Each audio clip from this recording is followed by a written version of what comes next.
These are my most anticipated games of 2024. Now looking at all of the footage of this game, I can definitely see it compete for Game of the Year. It's a Souls-like game based on a classic Chinese novel, Journey to the West. The very same novel that inspired the father of all shonen anime. Hey Vegeta, we're friends now, right? Fuck off. The best. Now this game looks absolutely stunning. From its unique character designs to its unique take on the Souls-like genre, with them adding stuff like being able to turn into different beings, animals, insects, or the addition of abilities like cloning yourself or using stasis from Breath of the Wild.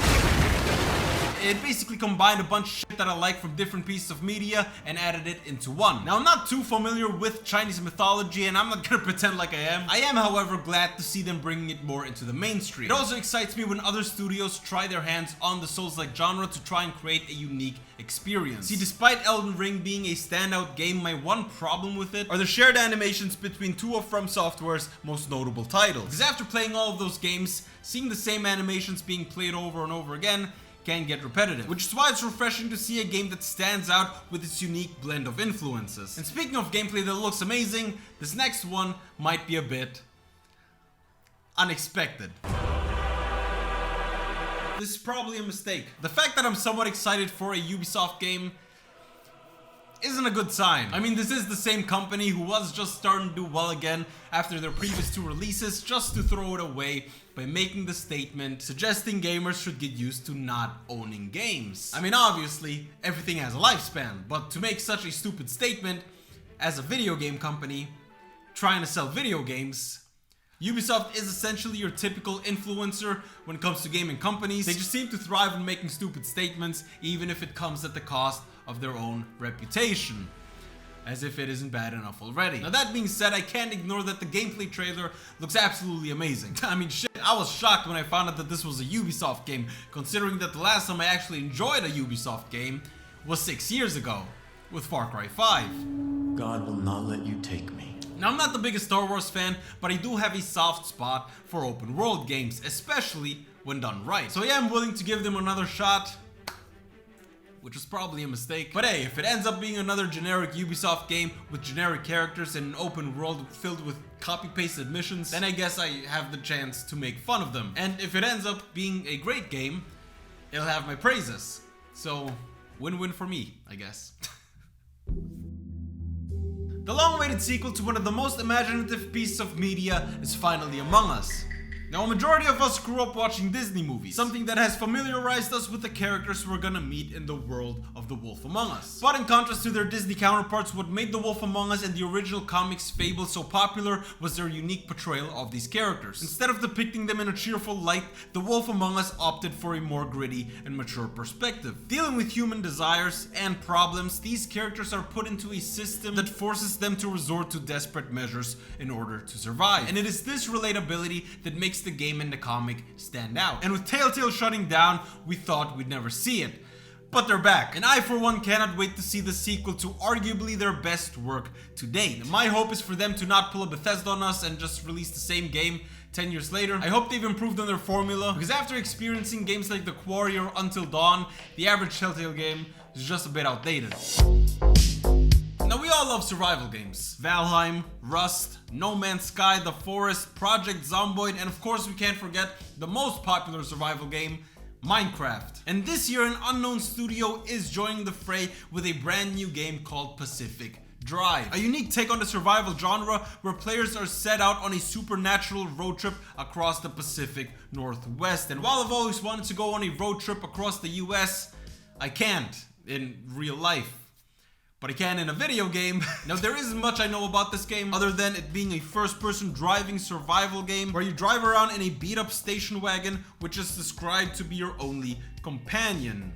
It's kind of sad. Collecting resources and upgrading said station wagon, which brings me to the reason of why I'm so excited for this game in the first place. Now we've seen all sorts of survival games before. 2D zombie survivals, shopping mall zombie survivals, Dark Souls zombie survivals, multiplayer zombie survivals, fake advertised zombie survivals. This piece of shit But what makes Pacific Drive so interesting is how unique it actually is. See, instead of just taking care of yourself, you have to make sure that your car stays in good shape as well, adding a whole nother layer of challenge to the overall experience, and it's something that will probably make a lot of people rage. Something that I am very excited to share with you. Now, ever since my very first Metal Gear Solid game, which was Phantom Pain, all I kept hearing was play Metal Gear Solid 3 Snake Eater. And while I couldn't bring myself to do it because, I mean, there really isn't any good way to say this, but the game is old. But I'm really glad that they're remaking it. See, I loved Metal Gear Solid 5, from its vast open world maps to its freedom of gameplay. Go on. The game just gives you so much freedom when approaching any situation. Metal Gear Solid 5 is my favorite stealth game of all time, and while I'm not expecting the same amount of complexity and creative freedom from Metal Gear Solid 3, I am excited to play it. From what I've heard, this is a lot of people's favorite Metal Gear game, though I gotta say I am skeptical approaching it because, well, this is Konami's second time releasing a Metal Gear game without Kojima. And we all know how the first one went. Although this is a remake and with the blueprints laid out, I am hoping that they don't fuck up the experience. And while we're on the topic of remakes, I'm also excited for... Now, I'm not gonna sit here and pretend like I know anything about Silent Hill. The only Silent Hill game I've ever played was on the PSP. What is this place? It's a boat.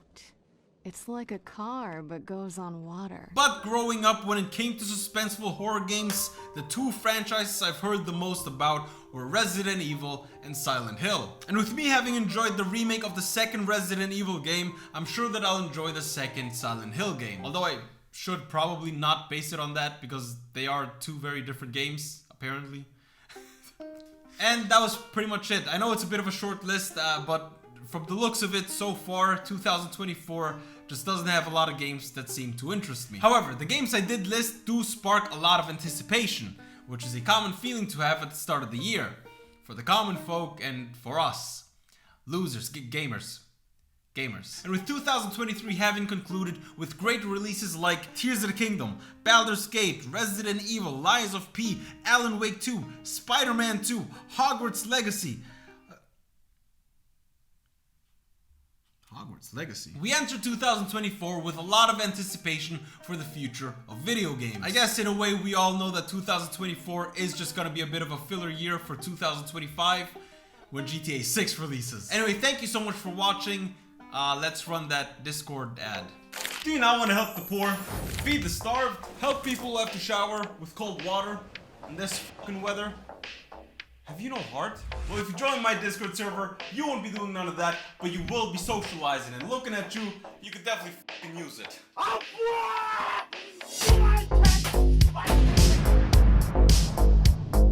Once again, thank you so much for watching. Leave a like, subscribe, tell me what your guys' anticipated games of 2024 are in the comments, and I will see you in the next video. Goodbye.